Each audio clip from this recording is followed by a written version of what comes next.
The fork trembled in my hand as Mom's words hung in the air like poison. "You're getting nothing, Colleen." Her voice was ice cold, calculated, nothing like the woman who used to sing me lullabies. She pressed her palm flat against the will that lay between us on the mahogany dining table, the same table where we'd shared thousands of family meals. The paper crinkled under her touch, and I could see Dad's signature at the bottom, bold and decisive. My stomach dropped to my feet. I'd driven 3 hours from Portland to have dinner with my parents, expecting the usual awkward small talk about my divorce and my struggling bakery business. Instead, I walked into an ambush. My younger brother Trevor sat across from me, his smug expression telling me everything I needed to know. He'd orchestrated this whole thing. The golden child, the one who'd never worked a day in his life, but somehow deserved everything our family had built over 4 generations. The house, the lake cabin, the investments, all of it goes to Trevor, Mom continued, her manicured fingers drumming against the document. "You've made too many poor choices, honey. The divorce, that failed business venture, moving so far away from family. We can't trust you with this kind of responsibility." My chest tightened, and I could taste the bile rising in my throat. Poor choices? I'd worked 16-hour days trying to save my marriage to a man who gambled away our savings. I'd poured my life savings into a bakery that failed when the landlord doubled my rent overnight. And moving to Portland? That was to escape the suffocating expectations of this family, to finally breathe without their judgment crushing my lungs. Trevor leaned back in his chair, practically glowing with satisfaction. "It's nothing personal, sis. Mom and Dad just think I'm more stable." He gestured around the room like he already owned it.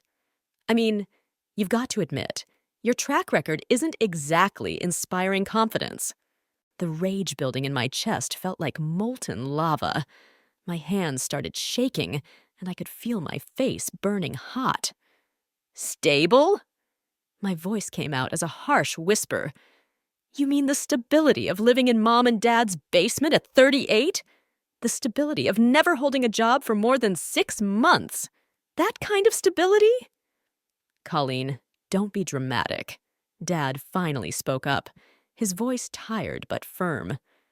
"We've made our decision. Trevor will take care of us as we age, and he'll preserve the family legacy. You've shown us where your priorities lie." Something snapped inside me. I could feel my whole body vibrating with fury and hurt. The betrayal cut deeper than any knife. These people had raised me, claimed to love me, and now they were tossing me aside like garbage because I dared to live my own life instead of staying under their thumb. I set my fork down with deliberate precision, the tiny clink echoing in the sudden silence. "Then don't ever ask me for anything." My voice was steady now, deadly calm. "Not help, not visits, not phone calls, nothing." Mom's confident expression faltered for just a moment. "Colleen, you don't mean that." "I absolutely do." I stood up, my chair scraping against the hardwood floor. "You want to cut me out? Fine, but it goes both ways." I drove home in a blur of tears and rage, my hands gripping the steering wheel so tight my knuckles went white. The 3-hour drive to Portland felt like an eternity, every mile putting distance between me and the people who just shattered my world. By the time I pulled into my driveway, my phone had buzzed with 7 missed calls from Mom and 3 texts that I deleted without reading. The next morning, I called my best friend Marcella, the only person who'd always seen through my family's polished facade. "They did what?" Her voice cracked with disbelief when I told her everything. Marcella had been my rock through the divorce, the one who'd helped me pack boxes when my ex-husband cleaned out our bank account for his gambling debts. She'd also been the one person who'd warned me that my family's conditional love came with strings attached. "I'm not surprised, honey, but I'm furious for you," she said, her voice getting that steel edge it got when someone hurt the people she cared about. "But listen to me carefully. There's something you need to know about inheritance law. My cousin Dante is an estate attorney, and he's told me stories that would make your hair curl. Just because they wrote you out doesn't mean it's ironclad. That afternoon, I found myself sitting in Dante Ricci's downtown office, a compact man with kind eyes and an expensive suit who listened to my story without judgment. "Your parents made a critical error," he said, leaning forward with interest. "In Oregon, if you can prove undue influence or that the will was changed under duress, it can be challenged. But more importantly, did you know about the family trust?" "What family trust?" My heart started pounding. "The one your grandfather established in 1972. It's still active, and according to public records, it holds the majority of your family's assets, including that lake cabin and about 60% of the investment portfolio. Trust beneficiaries are typically all direct descendants, regardless of what any will says." The room started spinning. "You're saying they can't actually cut me out?" "I'm saying their perfect plan has a massive legal hole in it. They're banking on you not knowing about the trust, but I suspect they don't fully understand it themselves."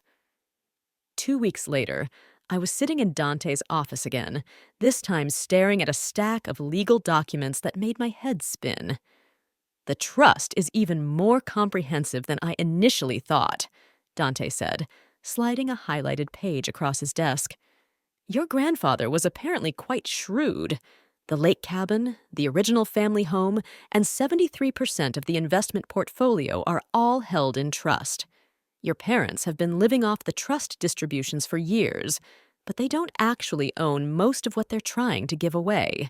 My hands trembled as I read the beneficiary list. There it was, clear as day. All direct descendants of Harold Eugene Brennan in equal shares. That included me, Trevor, and any future grandchildren.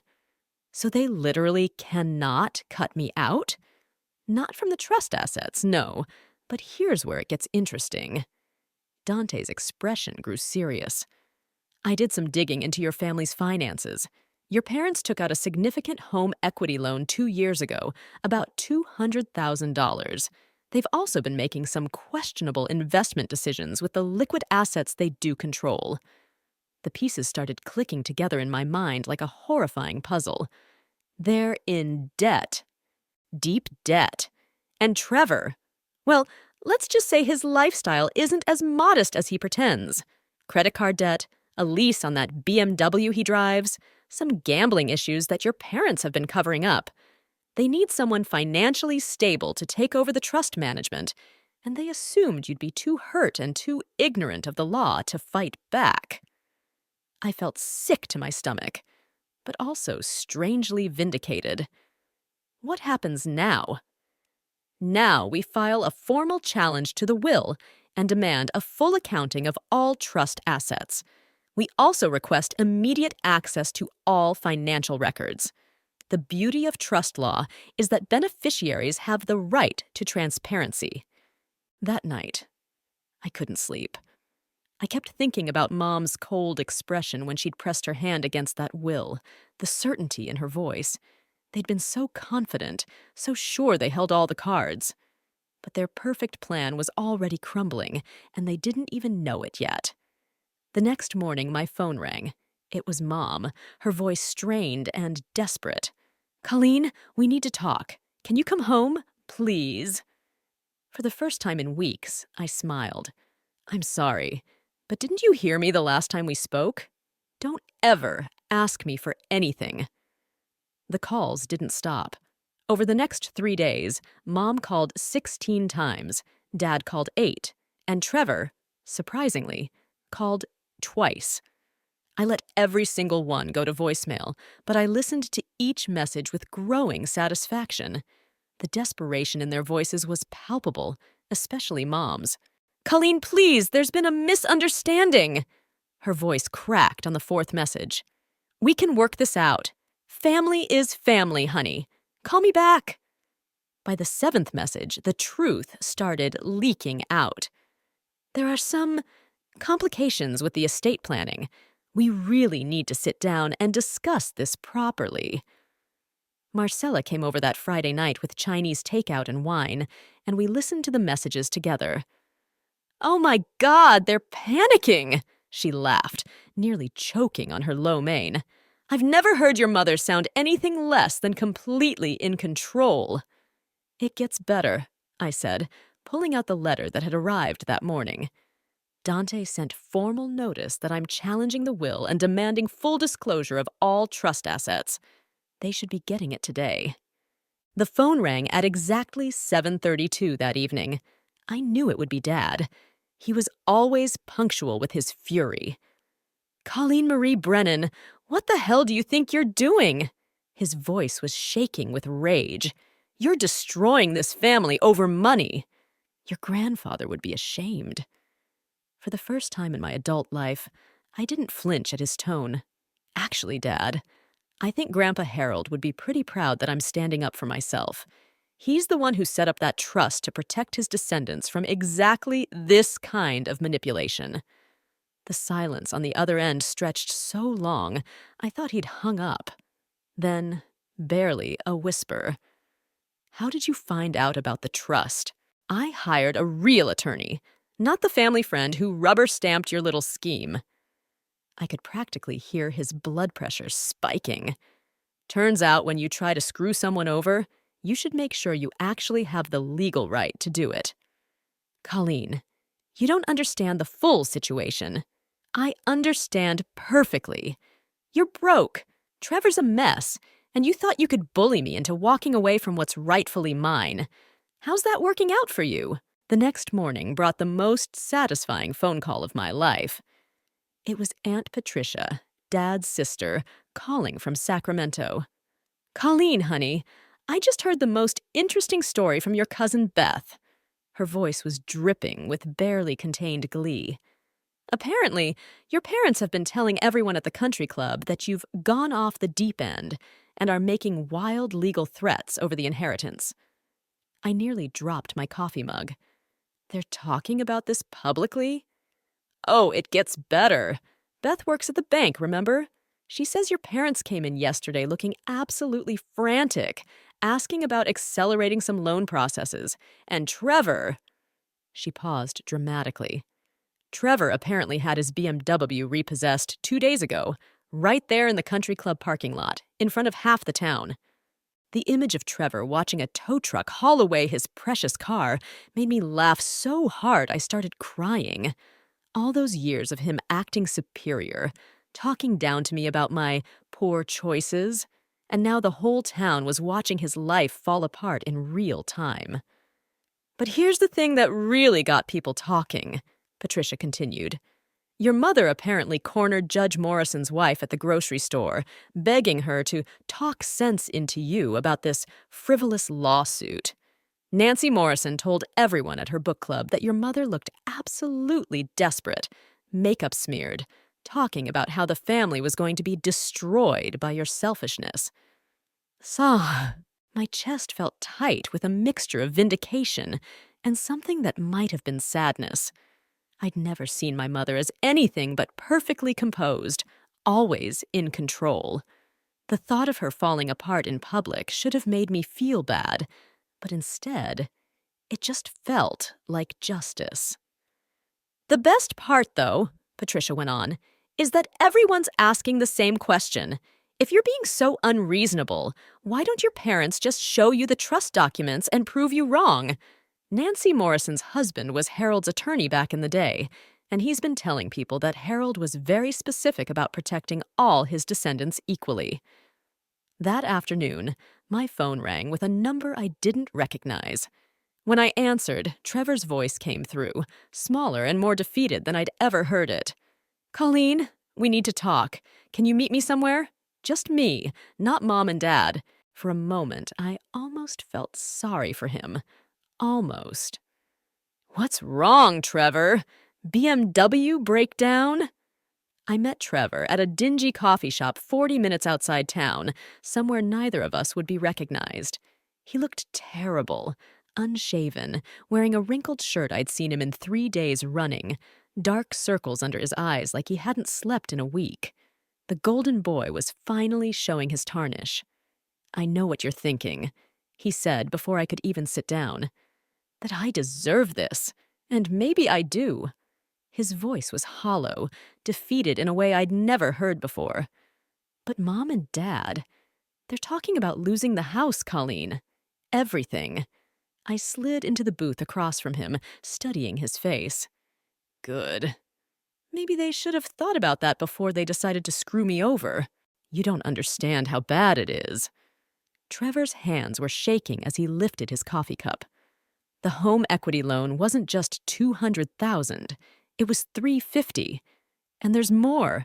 Dad's been borrowing against the trust distributions for years, using them as collateral for investments that went belly up. The house is mortgaged to the hilt. The scope of their financial disaster was staggering, but what really caught my attention was something else. Wait, Dad's been borrowing against trust distributions? How is that even legal? Trevor's face crumpled. That's the thing. It's not.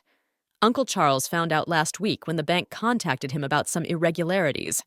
As the co-trustee, he's been asking questions Dad can't answer. Uncle Charles, Dad's older brother, the one family member who'd never been impressed by Dad's bluster and had always treated me with genuine respect.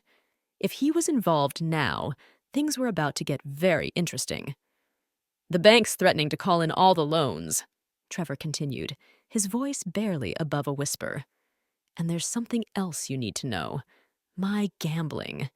It wasn't just sports betting. I got involved with some people, serious people, and I owe them money.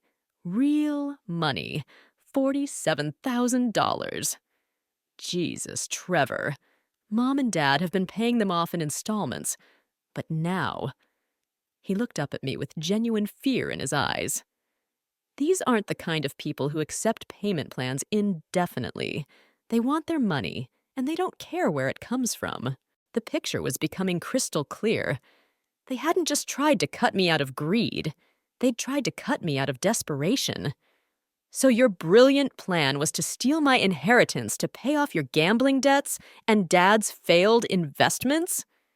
2 days later, Uncle Charles called me directly.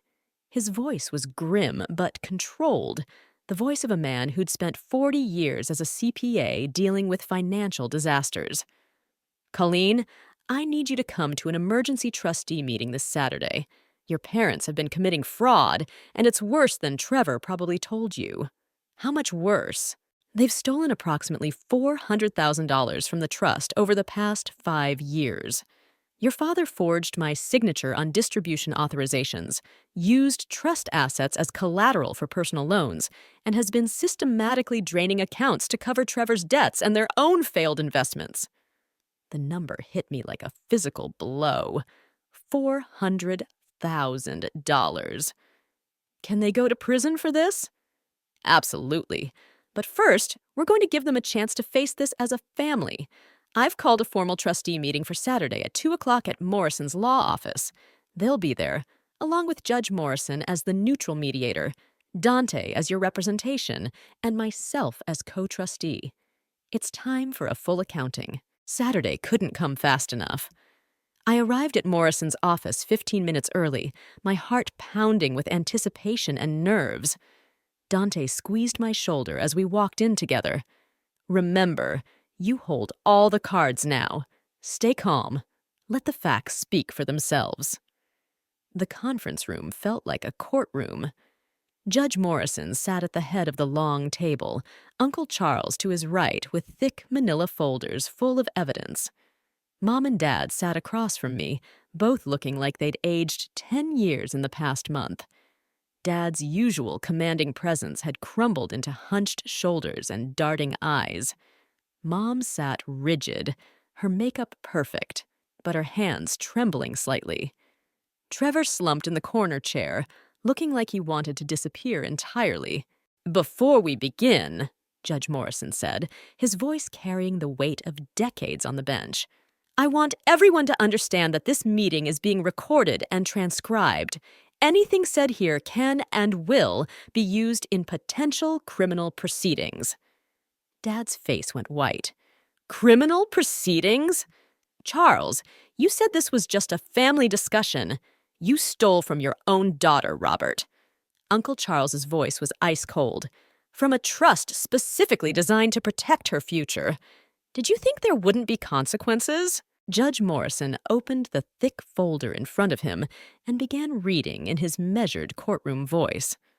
Robert Brennan, you are accused of the following violations of fiduciary duty: forging trustee signatures on 17 separate distribution authorizations, using trust-held securities as unauthorized collateral for personal loans, totaling $230,000, and systematically transferring trust funds to cover gambling debts incurred by your son Trevor.